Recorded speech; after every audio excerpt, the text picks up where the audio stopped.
एक छोटे से गांव में आरव नाम का एक लड़का रहता था। वह बहुत जिज्ञासु और कल्पनाशील था। उसे हमेशा नई चीजें सीखने और दुनिया को समझने की इच्छा रहती थी। गांव के पास एक घना जंगल था जिसके बारे में लोग कहते थे कि वहाँ रहस्यमयी शक्तियाँ हैं। आरव इन बातों से डरता नहीं था, बल्कि उसकी उत्सुकता और बढ़ जाती थी। एक दिन उसने तय किया कि वह जंगल के अंदर जाकर सच्चाई का पता लगाएगा। सुबह सुबह वह चुपचाप घर से निकल पड़ा।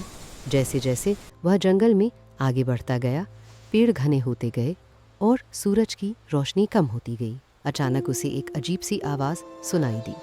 वह थोड़ा घबराया, लेकिन हिम्मत जुटाकर आवाज़ की दिशा में बढ़ा। कुछ दूर जाने पर उसने देखा कि एक घायल हिरन जमीन पर पड़ा है। आरव तुरंत उसके पास गया और उसकी मदद करने लगा।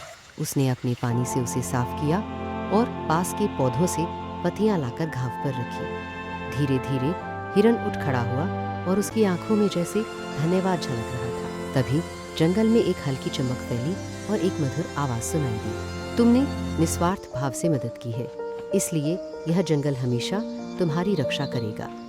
आरव समझ गया कि सच्चा साहस डर से नहीं, बल्कि दया और अच्छे कर्मों से आता है। वह मुस्कुराते हुए घर लौटा।